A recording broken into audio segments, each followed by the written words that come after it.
नमस्कार दोस्तों। मोदी जी ने ऐसा लगता है कि जो हाथों के ऊपर ग्लव्स डाले हुए थे बॉक्सिंग वाले वो निकाल दिए हैं। अब उसके बिना ही उन्होंने लड़ाई करनी शुरू कर दी है।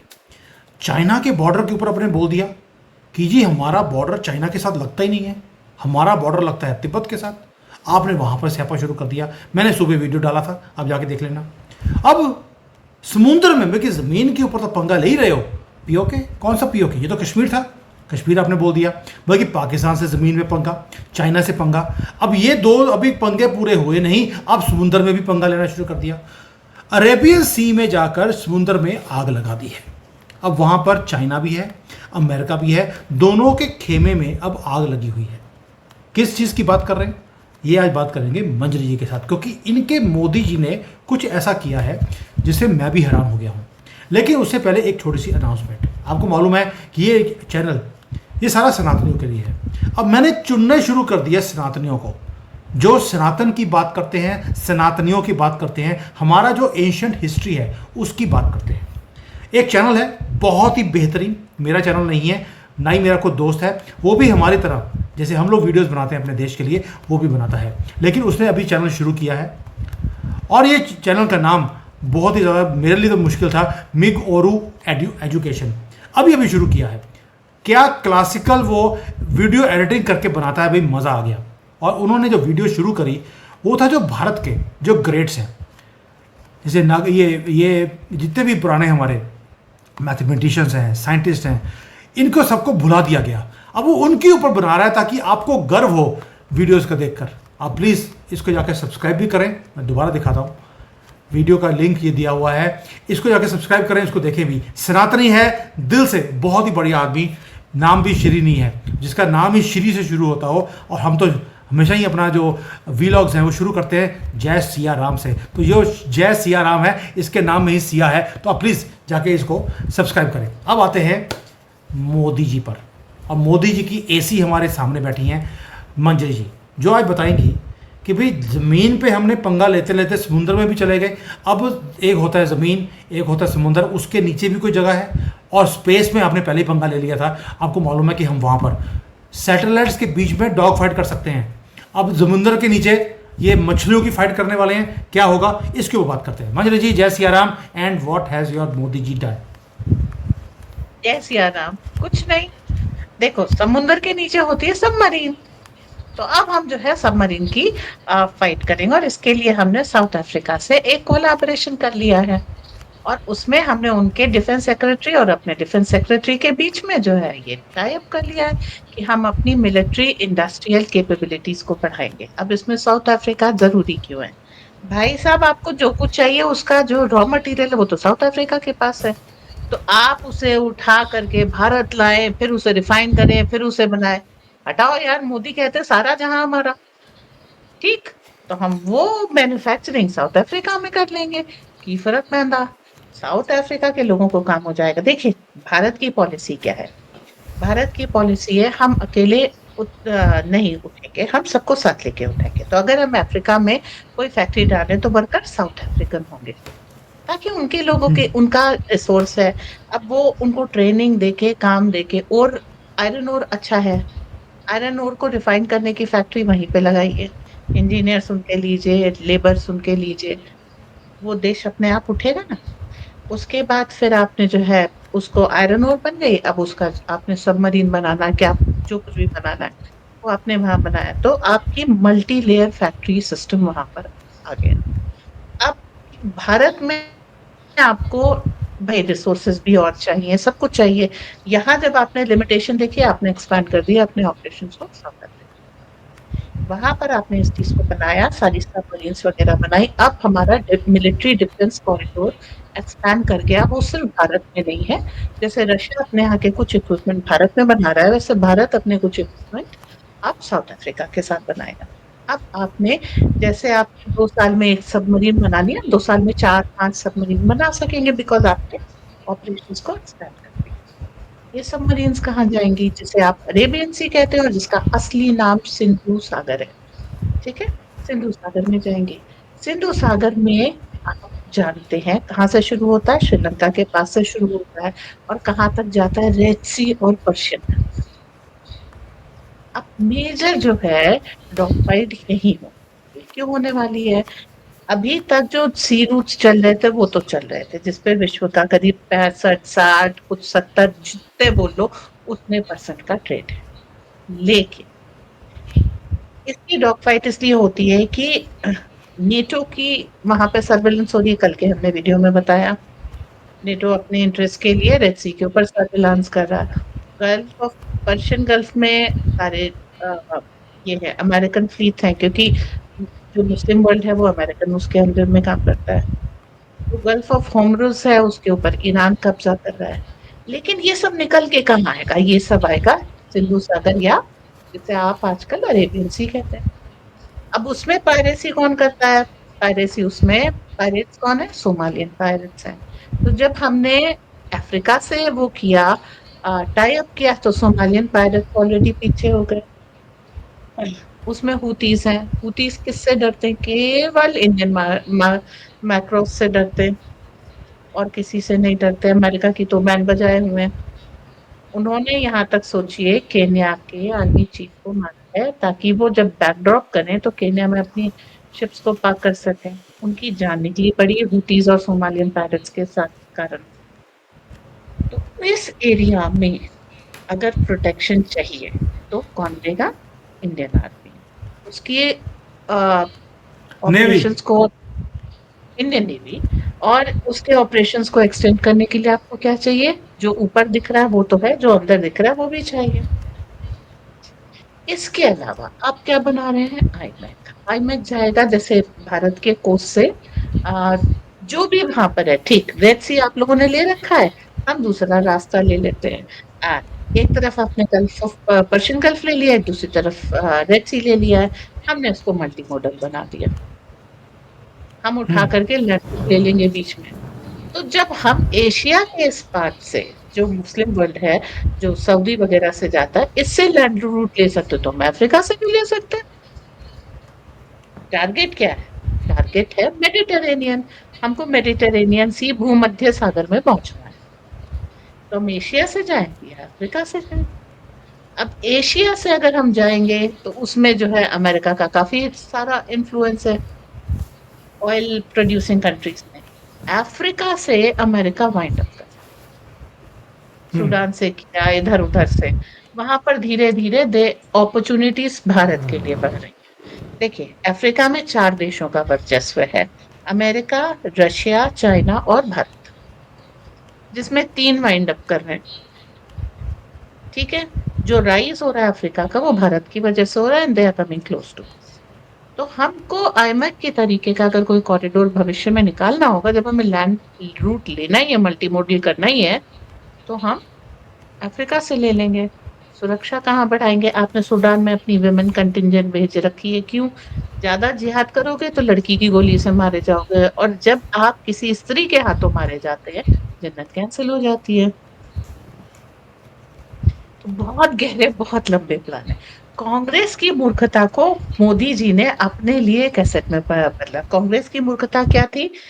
यूएन चार्टर के अंडर में जो पीस कीपिंग फोर्सेस होती थी या शांति सेना होती थी, उसमें ज्यादातर भारतीय पार्टिसिपेट करते थे। ये थी कांग्रेस की मूर्खता। हम अपने पैसे लगाएंगे, अपने लोगों की जान दांव पे लगाएंगे, और क्रेडिट अमेरिका ले जाएगा, यूएन ले जाएगा। ठीक, इस बेवकूफी को अपने फेवर में कर दिया कि हम यूएन में अपने लोग भेजेंगे लेकिन क्रेडिट हम लेंगे। ठीक है, जब आप सुरक्षा दे रहे हैं, उसकी आपको क्रेडिट मिल रहा है, तो आपकी विश्वसनीयता वहां पे बढ़ रही है, और साथ में आपका फुट होल्ड बढ़ रहा है। आपको पता है कि अफ्रीका के किस कोने में कहाँ क्या हो रहा है। अब इसको, अगर आपको अफ्रीका का उत्थान करना है, तो इसका रिवर्सल करना आपके हाथ में है। और यही एक अकेला कारण है कि एस जयशंकर अभी भी बोल रहे हैं कि हमें परमानेंट यूएनएससी में सीट चाहिए। क्यों? शांति सेना हमारी है। जहां आप सारा गुड़गोबर करके आते हैं डीप स्टेट वाले, उसको सुरक्षा देना और उसको ऑर्डर पर में लाने का काम भारत करता है।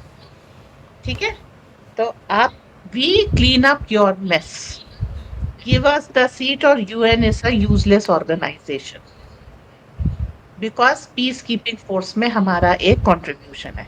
तो अफ्रीका में अब हम 2 तरह का काम कर रहे हैं। एक हम उनको सुरक्षा दे रहे हैं और हमारी सुरक्षा के तहत हम उनको हेल्प कर रहे हैं कि वो डीप स्टेट के चंगुल से निकलते हैं। आपको मालूम है ये जो रामाफोसा है, ये जब व्हाइट हाउस गए थे तो ट्रंप ने इनको बेइज्जत किया था और इनके यस। ऊपर एट्रोसिटी का इल्जाम लगाया था कि जो आपके यहाँ व्हाइट्स हैं आप उनके ऊपर अत्याचार करो। उसी रामाफोसा को सम्मान किसने दिया? मोदी ने। डिफेंस टाई अप किसने किया? मोदी ने। और उसके देश की हालत कौन बदलेगा? मोदी। क्यों? क्योंकि वहां जो व्हाइट्स हैं वो आज भी कॉलोनियल माइंडसेट से ग्रस्त है और वो जो काम कर रहे हैं वो भी कॉलोनियल माइंडसेट से कर रहे हैं। ओके, तो अब उस चीज को अच्छी तरीके से पॉजिटिव डेवलपमेंट के लिए कि हम भारत अकेला नहीं होता, हम आंख मिला के जब वो कहते हैं बात करेंगे तो यही कि we will treat you equally like a friend. तो अब उसमें क्या है हम्म। कि आपको जब डीप स्टेट को हटाना है तो आपको वहां पे प्रोटेक्शन लेना पड़ेगा। तो एक तो हो गई शांति सेना और दूसरा हो गया आपने डिफेंस कॉरिडोर को वहां पर एक्सटेंड कर दिया। अब केवल एक तरफ से तो अटैक नहीं करेंगे, जमीन जंगल सूरज आपको सब तरफ से जो है प्रोटेक्शन चाहिए। तो सबसे पहले सिंधु सागर अपने कब्जे में लो। सबसे और पहले मंत्री वहां जी, पर सब। हाँ।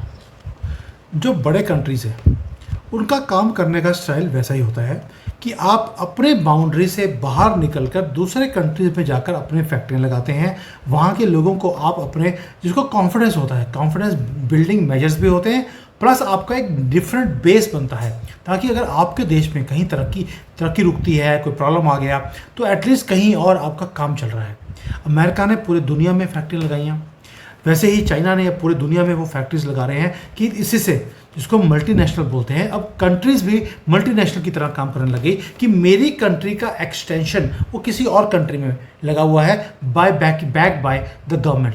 जैसे भारत ने अभी साउथ अफ्रीका के साथ डील किया है। ये कोई अदानी अंबानी या टाटा नहीं है जिन्होंने जाकर साउथ अफ्रीका में कोई डील किया है।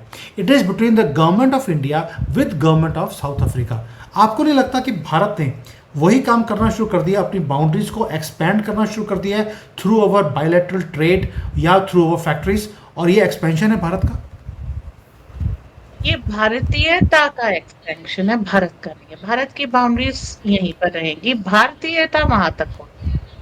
ठीक है। अब भारतीयता जब पहुंचती है तो सर्वांगीण विकास होता है। कोक में की फैक्ट्री अगर अमेरिका ने लगाई है तो पोल्यूशन ही तो होगा वहां पर, लोगों को काम मिलेगा पर जो केमिकल पोल्यूशन है वो उस देश का है। बायो लैब्स लगाई हैं ताकि जहां से मच्छरों में जेनेटिकल मॉडिफिकेशन करके डेंगू और मलेरिया को ज्यादा वो फैलाया जा सके ताकि उनकी दवाएं ज्यादा बिके। समझिए उन्होंने किस तरह की F-35 मैन्युफैक्चरिंग की अगर अमेरिका बाहर लगा दे तो मैं मान जाऊं। कैन दे मैन्युफैक्चर F-35 और उससे ऊपर कोई F-40 50 आ गया हो मान लो, या बन रहा हो मान लो, स्कोप में हो, उसकी 47। फैक्ट्री 47 चलो, उसकी तो नहीं लगाएंगे ना, हम तो सबमरीन की लगा रहे हैं। ठीक है। तो वो जो लगा रहे हैं वो कोक की लगा रहे हैं, मैकडोनल्ड जैसी इन सब चीजों की, बर्गर वगैरह की, इस तरह की लो एंड फैक्ट्रीज लगा रहे हैं। देखो सबसे बड़ा, अगर डाइग्रेस हो जाएंगे, the killer point of America is they gave there MSME and this is why Modi is focusing on MSME. And ये गलती आपके ससुर जी भी कर रहे हैं, वो एमएसएमई दे रहे हैं। ठीक है। तो जो कुछ भी जो भी हाई एंड हो जाता है ना, यहाँ पर हाई एंड हो जाता है, वो यही मिस्टेक करता है जो ये दोनों कंट्रीज कर रहे हैं। मतलब भविष्य भारत का उज्जवल है। आप अल्टीमेटली इन्हें पैसे से वो कर लेंगे क्योंकि जब बेचोगे किसको, खरीदने वाला भी तो चाहिए। अब यहाँ पर आ जाते हैं बात, जो भारत कोऑपरेशन कर रहा है अफ्रीका के साथ, वो हाई एंड टेक्निकल कोऑपरेशन। आप सिर्फ दालें नहीं उगा रहे, भारत वहां पे आईआईटीज इस तरह के इंस्टीट्यूट भी, तो आप वहां पर जो आप उनको एट पार ला रहे हो, लोग वहां पर है, रिसोर्सेज वहां पर है। ऐसा नहीं है कि अफ्रीकन ट्राइब में दिमाग नहीं है, आपने उनको इस तरह का रखा हुआ है कि वो डेवलप, उनकी ट्रेनिंग नहीं है तो वो वैसे डेवलप हो रहे हैं। लेकिन अगर आप सिखाना शुरू करिए, आपने देखा फिजिकल स्ट्रेंथ है तो आप स्पोर्ट्स में ले आए। ठीक। ओके, गा अच्छा लेते हैं, आप म्यूजिक में ले आए, लेकिन आपने उनको टेक्निकल प्रोग्रेस से कहीं ना किसी तरीके से रुका हुआ है। मोदी जी ने क्या किया, हम technical progress, rise with us. और ये जो राइज विद अस है, यही हमारा आ, सिंधु सागर को वो कर रहा है। आप सोमालियन पायरेट्स को, उनको ठीक है, बहुत अच्छा कमांड है उन लोगों को, एक छोटी सी डिंजी से जाकर के आइजनहावर जैसे मैसिव फ्लीट को कब्जा करने का। अब इनको अगर आप नेवल डिफेंस में ट्रेन कर दें, they will become a formidable force. और यही चाणक्य नीति थी। चाणक्य ने क्या किया था, पाटलिपुत्र के पास कुछ दुर्दांत डाकू रहते थे, प्यारे वो सब, और इतने फियर्स फाइटर्स थे, लेकिन मतलब वो अनरूली थे। उनको ले जाकर के हिंदू कुश में पोस्ट कर दिया, और जब तक वो वॉरियर क्लैन रहा, तब तक हिंदू कुश कोई पार नहीं कर पाया। और यही चीज मोदी जी करेंगे। जो सोमालियन पायरेट्स हैं, वो वाकई में बहादुर हैं, अमेरिकन नेवी उनसे डरती है। जो हूतीज हैं, वो पायरेट्स हैं, अमेरिकन नेवी की नाक में दम कर रखा है। उनको अगर आप रेगुलराइज कर दें और डिफेंस में ले लें, तो यमन एक बहुत छोटा देश होने के बावजूद उस एरिया में मेजर पावरफुल हो जाएगा। लेकिन अकेले हम हूती को क्यों नहीं कर रहे हैं, क्योंकि वो उसके ऊपर ईरान का इन्फ्लुएंस है। पर हम सोमालिया का क्यों कर लेंगे, क्योंकि उस देश के ऊपर हमारा इन्फ्लुएंस आ रहा है। आप हम्म। समझिए हम क्या कहाँ कर रहे हैं और क्यों कर रहे हैं। मंजरी जी, मुझे अभी याद आ रहा है मुझे यहाँ से भी कि जो आप F-35, इंडिया के, जी नहीं मैं जस्ट जो मैं बोल रहा था कि जो F-35 एक तो केरला में धूप सेक रहा है, क्योंकि उसको हमने अच्छी तरह से बर्बाद करके लैंड करने पे मजबूर किया। जो दूसरा प्लेन F-35 जो आंध्र प्रदेश के बॉर्डर के पास दिखा गया था, उसको भी हमने कैच कर लिया था। वो वहाँ पर सर्वेलेंस कर रहा था, क्योंकि वो सारा एरिया हमारा सबमरीन बेस का है।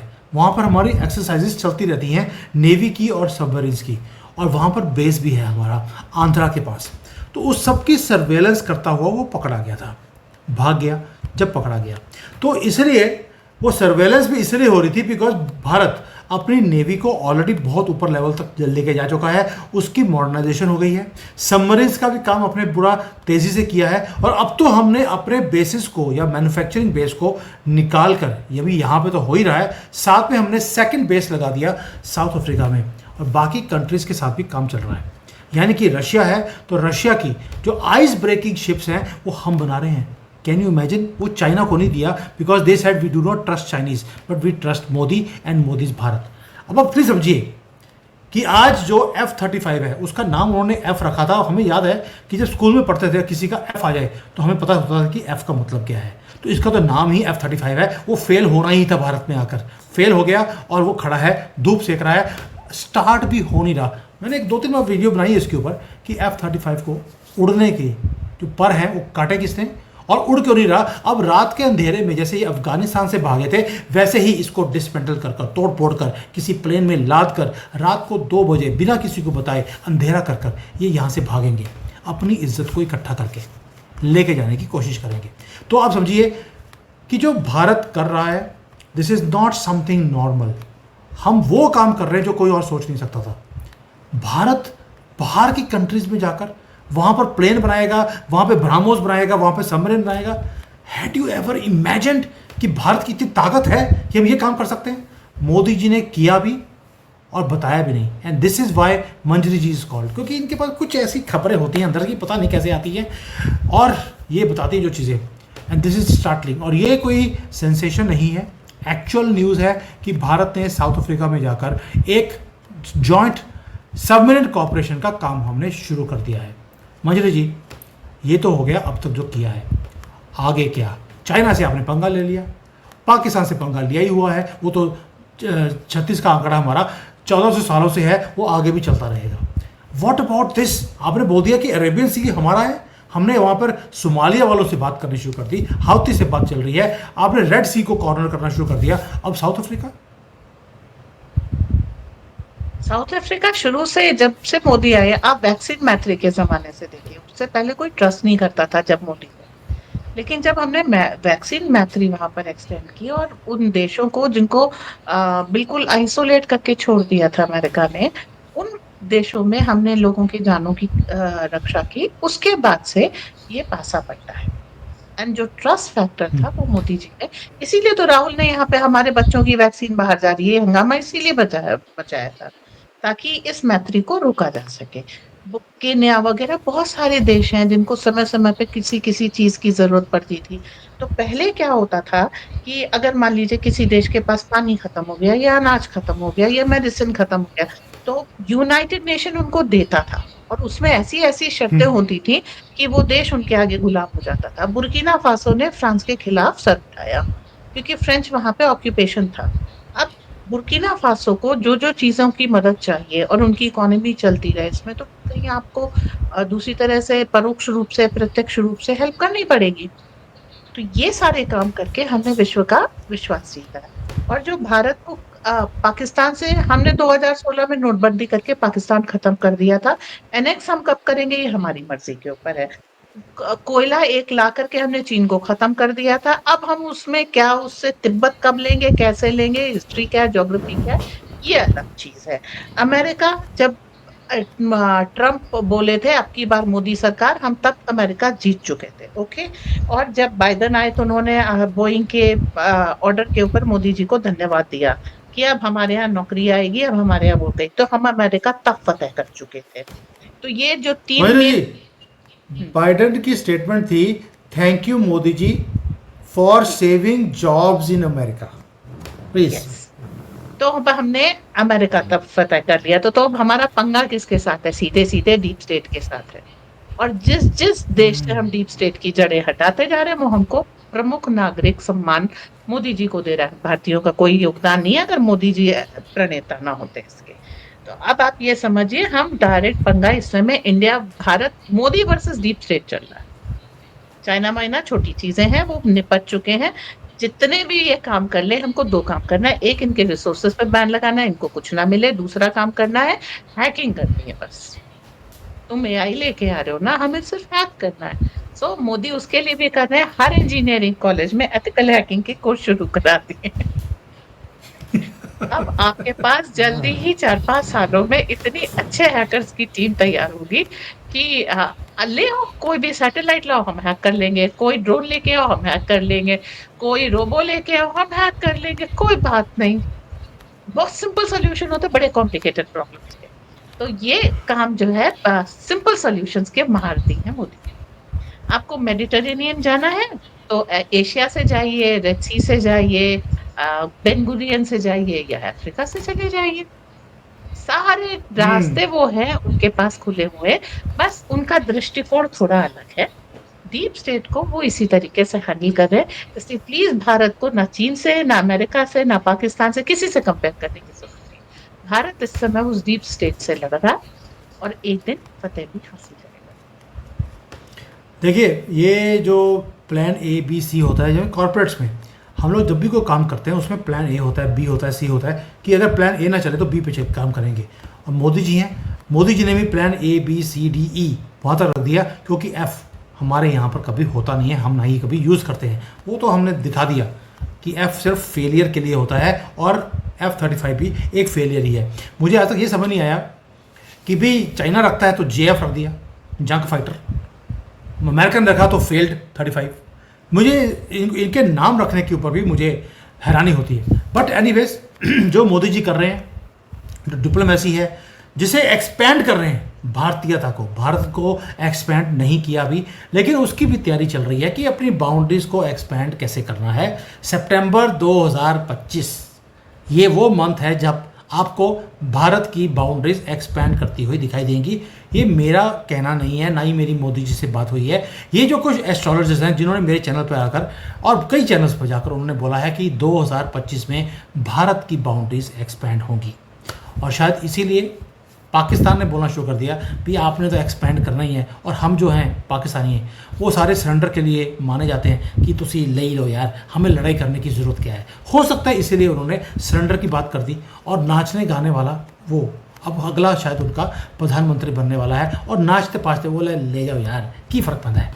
तो हाँ जी माधुरी जी, अब वाइंडिंग करते हुए आपको याद ना कुछ आए, ये हो नहीं सकता जी।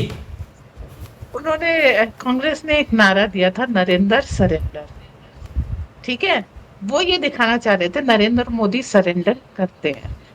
इनफैक्ट अब जल्दी आप देखिएगा नरेंद्र मोदी सरेंडर कैसे करवाते हैं। नरेंद्र सरेंडर तो चलेगा, लेकिन एंगल बदला हुआ होगा। You can continue. यस, बिल्कुल सही कह रही हैं कि नरेंद्र सरेंडर बिल्कुल था कि इनके सामने सरेंडर कैसे किया जाता है, ये अब पाकिस्तान करके दिखाएगा आपको। बाकी कांग्रेस ने तो सरेंडर कर ही दिया है। चलो दोस्तों, आज इसको यहीं पे वाइंड अप करते हैं, बट डू नॉट फॉरगेट, ये बहुत ही बढ़िया चैनल, मैं पहली बार किसी और चैनल को प्रमोट कर रहा हूँ, और ऐसे और हीरे जो भारत में अननोन है लेकिन ज़बरदस्त काम कर रहे हैं, मैं सबको प्रमोट करूंगा। ये सनातनी है, जाइए सब्सक्राइब कीजिए, वीडियोस को देखिए, you will really love the work they are doing. Thank you Mahendra ji, thank you. जय सिया राम। जय सिया राम।